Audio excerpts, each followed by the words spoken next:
Fala galerinha do primeiro, tudo bem com vocês? Saudade já? Eu tô em muita saudade no coraçãozinho, né? Bom galera, vamos lá. Frente A hoje, tá? Capítulo 6, aulas 23, 24 e 25, eletrólitos de arrênios e funções inorgânicas, tá gente? Depois a gente vai estudar com calma todas as funções inorgânicas, tá?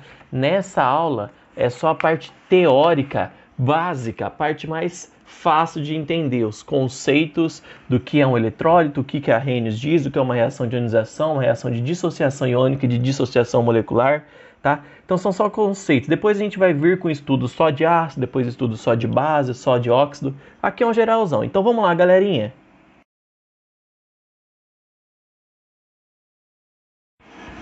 Bom, galerinha, vamos lá, vamos começar com o termo eletrólitos, tá? Eletrólito é um termo que vocês vão ver muito ainda no ensino médio e depois na faculdade. Se fizer biologia, física ou química, vocês vão ouvir esse termo ainda, eletrólito, tá? O que são eletrólitos? São compostos que, solubilizados na água, conduzem corrente elétrica. Por que isso acontece? Aqui, gente, ó. Para ele conduzir corrente elétrica, a substância deve formar íons, pois são eles que permitem a condução da corrente elétrica. Então deve formar íons ou deve separar o seu composto, se for por uma ligação iônica, separar os seus íons. Por quê? Porque o íon permite a condução da corrente elétrica, tudo bem? E aí vai surgir os termos, um composto que é eletrólito, um composto que não é eletrólito, um composto que é um bom eletrólito, um composto que é um péssimo eletrólito. Então o eletrólito é o que conduz corrente elétrica em meio aquoso, tá? Professor, mas como que eu vou identificar e por que é importante isso? Gente, o importante dessa aula é vocês saberem identificar os eletrólitos. Olha aqui. Compostos iônicos, que são aqueles formados por um metal e um ametal, quando solubilizados, eles se dissociam. O termo dissociar significa separar. Então, eles dissociam os íons, o íon metálico, que forma o cátion, do íon ametálico, que forma o ânion. Portanto, eles são ótimos eletrólitos. Então, todos os compostos iônicos, quando colocados na água, eles sofrem um processo chamado de dissociação iônica. Separam-se os íons.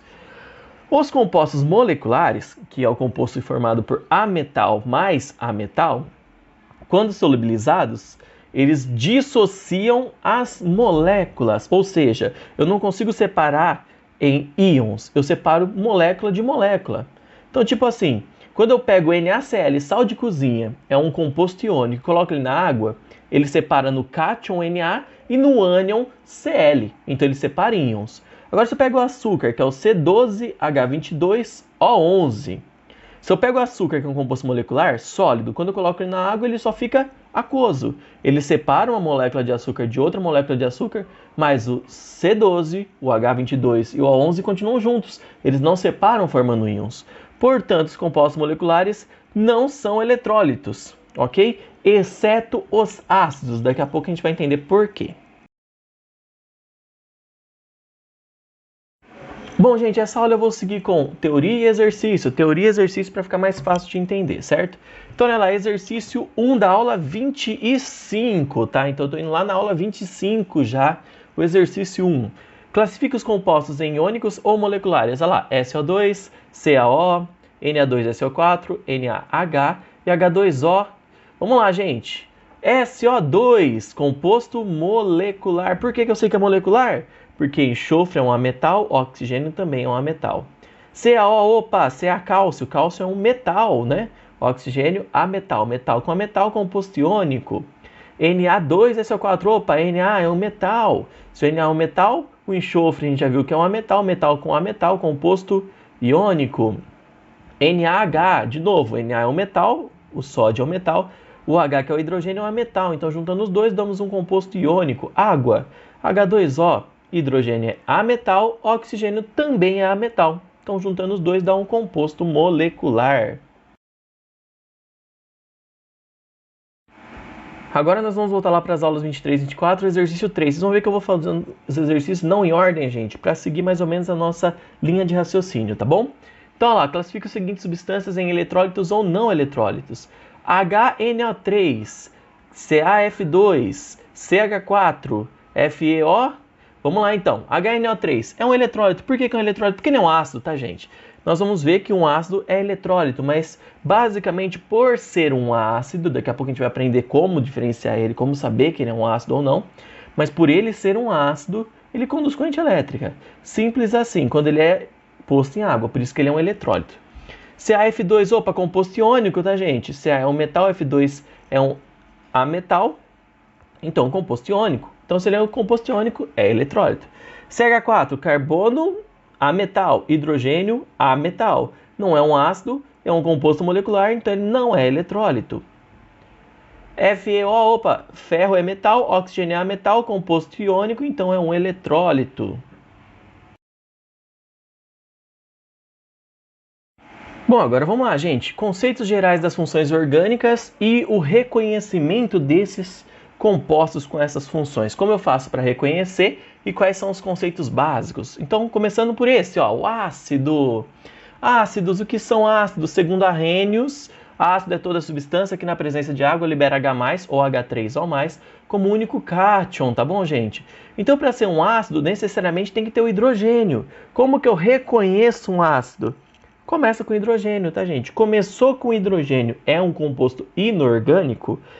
Começou com hidrogênio, é um ácido, tá bom? Olha aqui, por exemplo, o HA, que eu pus aqui embaixo, ó, HA. Como ele começa com hidrogênio? O A significa que é um ametal, porque um ácido ele tem a ligação molecular, tá bom, gente? Ligação covalente. O hidrogênio com um ametal, por isso que tá HA. E aqui eu mostrei as reações que são chamadas de reações de ionização, tá? Então, o HA, que é o ácido, ele na presença de água, ó, essa água em cima da setinha não pode faltar, forma H+, mais A-. Esse é o processo chamado de processo de ionização. Tá? Por que processo de ionização, professor? Porque o HA, que é o ácido, ele é um composto covalente. Quando ele está na presença de água, ele gera íons. Por isso o processo chama ionização, que significa formação de íons, tá bom? Uma outra maneira de representar essa reação, que é a maneira mais correta, é essa que está embaixo aí, ó, HA mais H2O formando H3O mais A-. Essa é a reação correta dos ácidos, tá bom, gente? Mas vocês podem simplificar fazendo aquela primeira reação, desde que não esqueça de colocar a água em cima da setinha, tá bom? Apesar do ácido ser formado por uma ligação covalente, na presença da água gera íons, pois o ácido é ionizado, então ele é um bom eletrólito, ok? Então, gente, como nós vimos, o ácido sofre processo de ionização. Então, vamos ver as reações de ionização, ó. Vou por aqui do HCl, do H2S, HNO3, H2SO4, lembrando da água em cima da setinha, tá bom? Então, não, HCl gera H+, mais Cl-. Pronto, só isso. Separou em H+, mais o seu ânion menos. Ou, vocês quiserem fazer mais completa, né? HCl mais H2O, dando H3O+, mais Cl-. Mas o importante é que tem que formar H+, ou H3O+, mais o seu respectivo ânion, tá bom? Olha a segunda H2S na presença de água, forma H+, mais S-. Cuidado, porque agora a gente vai entrar com o conceito das cargas e das quantidades, tá? H2S tem 2 hidrogênios. Então tem que formar 2H+.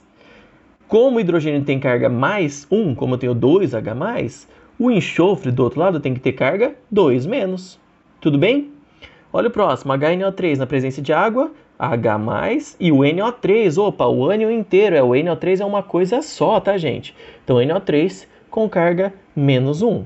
Próximo, H2SO4 na presença de água, formando H+, e SO4.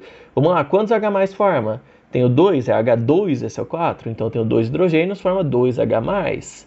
Qual é a carga do SO4? 2-. Por quê? Porque se eu tenho 2H+, duas cargas positivas, o SO4 tem que ter 2 negativas.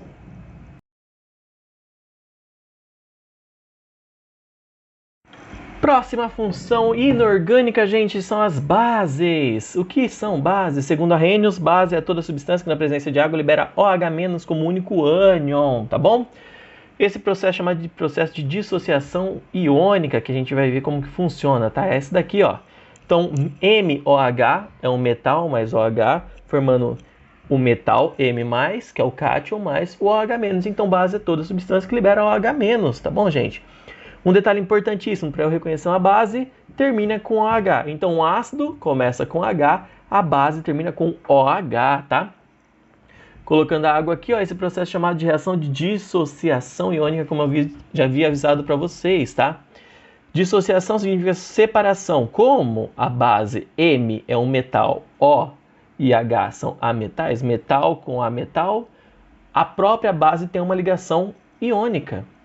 E aí faz quando você põe ela na água, elas simplesmente separam os íons para metal mais OH menos, tá bom? Por isso, dissociação iônica. As bases são ótimos eletrólitos. Vamos fazer então a reação de dissociação iônica da base, gente. Olha lá, NaOH, do MgOH2, do AlOH3 e do NH3, que é a amônia, tá? Vamos falar um por um aqui, não esqueça de pôr a água. Começando pelo NaOH, ele separa em Na+, OH-.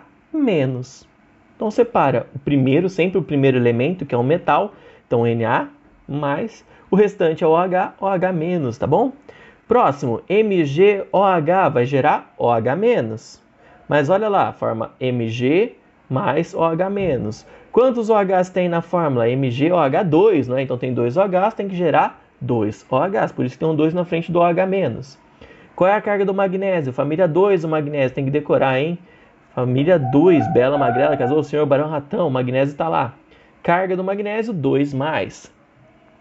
Próximo, AlOH3, alumínio e OH. Separa então em alumínio, 3+, que é a carga do alumínio.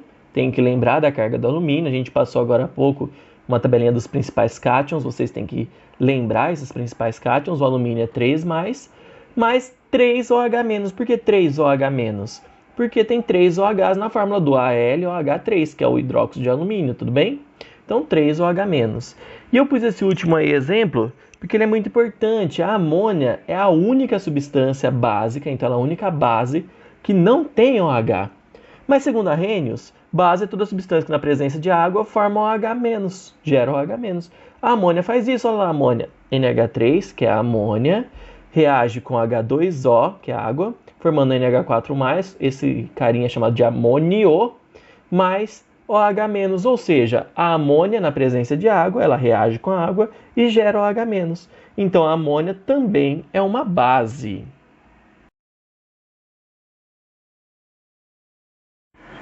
Bom, galerinha, vamos lá, a próxima função inorgânica, essa daqui, ó, sal, beleza? Sal é um dos produtos da reação de ácido com a base. Então, de um ácido com uma base gera sal e água. Tá bom? Vamos ver como funciona esse processo. Ó, peguei essa base NaOH, reagi com ácido HCl. Tem que formar um sal e água. Como forma a água? Gente, é sempre bom ver como funciona a água primeiro, é mais fácil, tá? A água é formada pelo H do ácido reagindo com o OH da base. Então, forma HOH, ou seja, H2O. Por isso que eu marquei em vermelho aqui, ó, o H do ácido, o OH da base. Eles dois juntos vão formar água.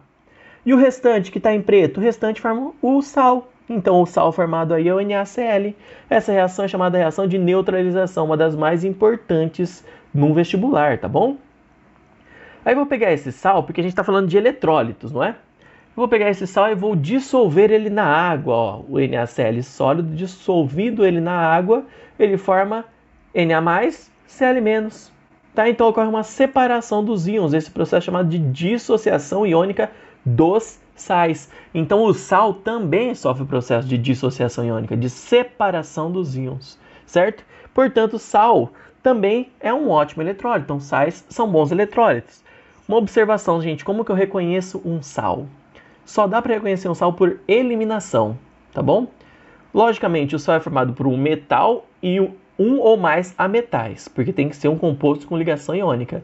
Mas para eu reconhecer ele, só tem um jeito, você tem que fazer a eliminação. Como assim eliminação, professor? Você vai ver o composto. Se ele não for um ácido, se ele não for uma base, se ele não for um óxido e se ele não for um hidreto, que é as duas próximas funções que a gente vai ver, ele vai ser um sal. Então tem que ser por eliminação.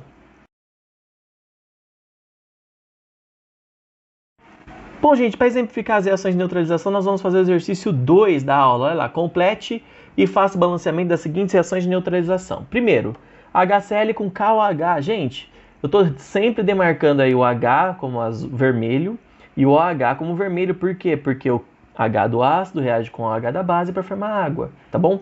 Então, HOH forma água, o que sobrou? KCl. Ah, professor, tem que ser KCl, não pode ser ClK? Não, tem que ser KCl, tá, gente? Sempre o metal na frente. Então, essa é a reação de neutralização dessa reação de ácido clorídrico com hidróxido de potássio, tá? H2SO4 mais NaOH. Atenção, gente, é sempre o H do ácido com o H da base. Por isso que eles estão vermelhos. Mas olha que legal essa reação. Eu tenho 2 Hs no H2SO4, não é? H2SO4 tem 2 Hs. Então lá no NaOH eu não posso pôr um outro OH. Por isso que eu pus um 2 na frente do NaOH. Porque isso vai fazer eu ter 2 OHs. Então 2 Hs do ácido com 2 OHs forma 2 águas. Porque cada H do ácido com cada OH da base forma uma água. Como eu tenho 2 Hs no H2SO4 e agora eu tenho 2 NaOHs, então eu tenho 2 OHs, eu formo 2 águas. E o restante, NaSO4.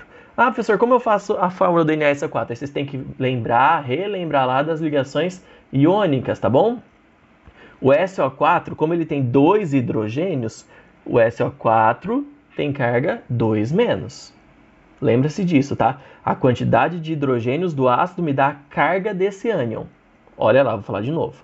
A quantidade de hidrogênios do ácido me dá a carga do ânion que está no ácido. Então, H2SO4, o SO4 tem carga 2-. O sódio é o Na, ele tem carga mais 1, família 1. Então, Na é mais 1, SO4 é 2-, eu preciso de 2 Na, por isso Na2SO4. Próximo, H3PO4 mais LiOH. De novo, gente, H3PO4. Então, tem 3 hidrogênios, por isso que eu pus o 3 na frente do LiOH. Para ter 3 OHs. Com 3 hidrogênios e 3 OHs, eu formo 3 águas. Beleza? E aí, LiPO4. Como eu sei que é L3PO4? Vamos lá, gente. Li, família 1. Li na cama, óbvio, é francês. Então, a carga dele é mais 1. E do PO4, de novo, lá, ó, a quantidade de hidrogênios me dá a carga do ânion, do ácido. Então, H3PO4 tem 3 hidrogênios, então o PO4 tem carga 3-. Como Li é mais 1, o PO4 é 3-, eu preciso de 3 Li, por isso Li3PO4. Últimas duas funções inorgânicas, vamos lá, começando pelos óxidos. Lembrando, gente, que depois a gente vai ter o estudo de cada função, tá bom? Dos ácidos, das bases, dos sais e dos óxidos, tá bom? Então, os óxidos, vamos lá. São compostos binários em que o elemento mais eletronegativo é o oxigênio. Opa, o que é um óxido? O óxido tem que ter 2 elementos, por isso que é um composto binário, sendo que um deles é o oxigênio. O outro pode ser um ametal ou um metal, por isso que eu pus aqui, ó, AXOY, indicando que é um ametal ligado com oxigênio. A quantidade do ametal e a quantidade de oxigênio não importa, por isso que eu pus XY. Ou um metal com oxigênio, MXOY. De novo, a quantidade de metal e a quantidade de oxigênio não importa, mas pode ser com ametal ou com metal. Professor, como reconheço, então, o óxido tem que ter 2 elementos, um deles o oxigênio, tá bom? Próxima função, hidretos. Compostos binários em que o elemento mais eletronegativo é o hidrogênio, tá bom? Normalmente são os hidretos com metal. Pode ter hidreto com ametal também, mas normalmente é com metal, tá? Nessa afirmação que os compostos binários em que o elemento mais eletronegativo é o hidrogênio, essa afirmação dos hidretos metálicos, ok?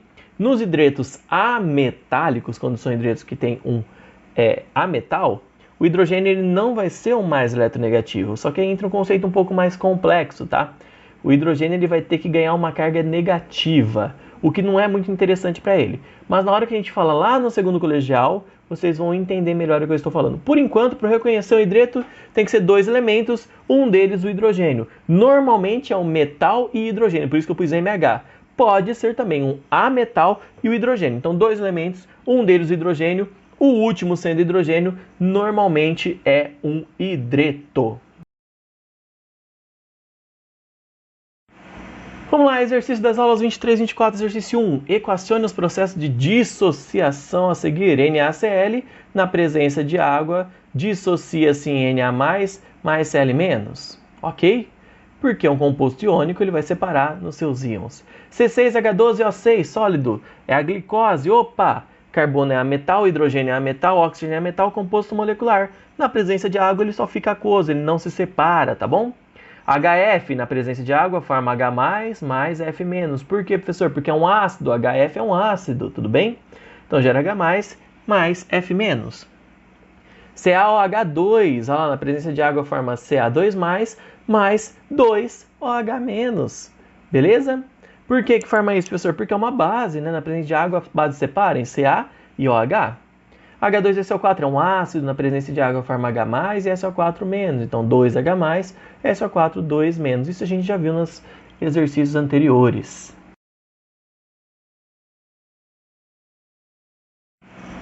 Bom, galerinha, continuando nessa aula 23 e 24, exercício 6, Unicamp. Água pura é um mau condutor de corrente elétrica. O ácido sulfúrico puro também é um mau condutor. Parando aí, gente, por que a água é um mau condutor? H2O, hidrogênio e oxigênio são ametais, então o composto covalente. Composto covalente é péssimo condutor de corrente elétrica, é um não eletrólito. O ácido sulfúrico puro também é um mau condutor, por quê? Porque H2SO4, então hidrogênio, ametal. Enxofre, ametal, oxigênio, ametal, também é um mau condutor. Sozinhos, eles são péssimos condutores, porque eles são compostos covalentes, compostos moleculares, ok? Explique o fato de uma solução diluída de ácido sulfúrico em água ser boa condutora de corrente elétrica. Gente, se eu junto a água com ácido sulfúrico, por ser um ácido, ele sofre processo de ionização. Se ele sofre processo de ionização, ele gera íons, tá bom? Então é isso, o ácido sulfúrico é um eletrólito, ele sofre ionização ao ser dissolvido em água, beleza? Então, o ácido sulfúrico puro não conduz corrente elétrica, mas ele é um eletrólito, porque para ser eletrólito tem que ser dissolvido em água. Desse modo, a solução resultante contém íons com mobilidade, sendo condutor de corrente elétrica. Como ele gera íons pelo processo de ionização, eles conduzem corrente elétricas. A água pura e o ácido sulfúrico puro são líquidos moleculares e, portanto, não são condutores, ok? Vamos lá, galerinha, aula 25, vamos fazer o exercício 3. Classifique os compostos inorgânicos a seguirem: ácido, base, sal, óxido ou hidreto. Primeiro, HNO3 começa com H, ácido, beleza? Segundo, CaF2. Opa, não é um ácido porque não começa com H. Não é uma base porque não termina com OH. Não é um óxido porque binário ele é, mas não tem oxigênio. Não é hidreto porque não tem hidrogênio, então sobrou ser um sal. CaOH2 termina com H, base. KH termina com H, hidreto, tudo bem, gente? É um metal e um H, hidreto. Termina com H, vocês vão ver por enquanto que é hidreto, desde que não seja um composto orgânico, ou seja, desde que não seja um composto ligado a carbono, tá bom? P2O5, dois elementos, um deles o fósforo, o outro o oxigênio, óxido. PH3 termina com H, é um hidreto. Quando o hidrogênio está por fundo é porque ele é mais eletronegativo, por isso que eu pus ele depois aí, tá bom? Na2SO4 não é um ácido porque não começa com H, não é uma base porque não termina com H, não é um óxido porque não é binário, não é um hidreto porque não é binário, sobrou ser um sal. Fe2O3, dois elementos, ferro e oxigênio, um deles é o oxigênio, é um óxido. É isso aí, galerinha. Por hoje nós terminamos. Tenham uma ótima semana. Bons estudos para vocês. Façam os exercícios. Essa parte é muito importante, muito interessante, bem tranquilinha, tá bom? Beijo no coração e até a próxima.